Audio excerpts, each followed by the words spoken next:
80 की speed 5 minute की लिखें। अमेरिका ने भारतीय विदेश मंत्रालय की कड़ी आपत्ति और यहां तक कि उसके राजनयिक को फटकार लगाए जाने के बाद भी जिस तरह दिल्ली के मुख्यमंत्री अरविंद केजरीवाल की गिरफ्तारी को लेकर फिर से टिप्पणी की और कांग्रेस के खाते फ्रीज किए जाने पर भी चिंता जता दी, उससे यदि कुछ स्पष्ट है तो यही कि वह भारत के आंतरिक मामलों में दखल देने की अपनी बुरी आदत से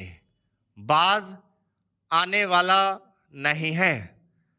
वह इसकी जानबूझकर अनदेखी कर रहा है कि केजरीवाल को तब गिरफ्तार किया गया जब हाई कोर्ट ने उन्हें राहत देने से मना कर दिया।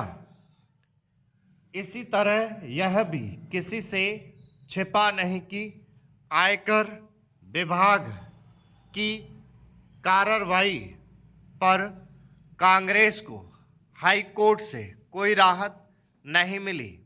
कुछ दिनों पहले जर्मनी के राजनयिक ने भी केजरीवाल की गिरफ्तारी को लेकर सवाल उठाए थे। भारत ने उसके राजनयिक को भी खरी खोटी सुनाने में संकोच नहीं किया। जर्मनी को तो यह समझ आ गया कि उसने अपनी हद पार की, लेकिन अमेरिका अपनी हद में रहने को तैयार नहीं दिखता। उससे शायद यह अच्छा नहीं लगा कि आखिर भारत ने उसके राजनयिक को बुलाकर फटकार कैसे लगाई और इसीलिए उसने भारत के आंतरिक मामलों में फिर से टिप्पणी कर दी। यह और कुछ नहीं, उसका श्रेष्ठता बोध है। इस श्रेष्ठता बोध ने अहंकार का रूप ले लिया है। यह अहंकार इसके बाद भी कम नहीं हो रहा है कि अब अंतर्राष्ट्रीय स्तर पर उसका पहले जैसा प्रभाव नहीं रह गया है। दुनिया का कोई भी लोकतंत्र दोष रहित नहीं है और इसमें अमेरिका भी शामिल है। ऐसे में उसे या किसी अन्य को दूसरे लोकतांत्रिक देश को नसीहत देने के पहले अपने गिरेबान में झांकना चाहिए। जैसे श्रेष्ठता बोध से अमेरिका ग्रस्त है, वैसे ही पश्चिम के अन्य देश। यदि अमेरिका अपनी आदत से बाज नहीं आता तो फिर भारत के लिए भी यह उचित होगा कि वह उसके अंदरूनी मामलों में प्रतिक्रिया दे।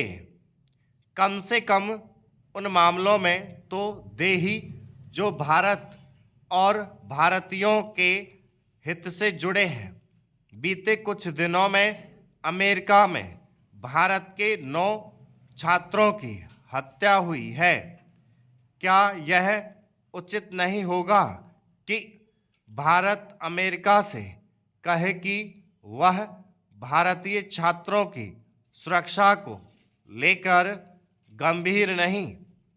इसी तरह भारत को यह तो अवश्य ही कहना चाहिए कि वह अभिव्यक्ति की स्वतंत्रता के नाम पर खालिस्तानी आतंकियों को जानबूझकर पाल पोस रहा है।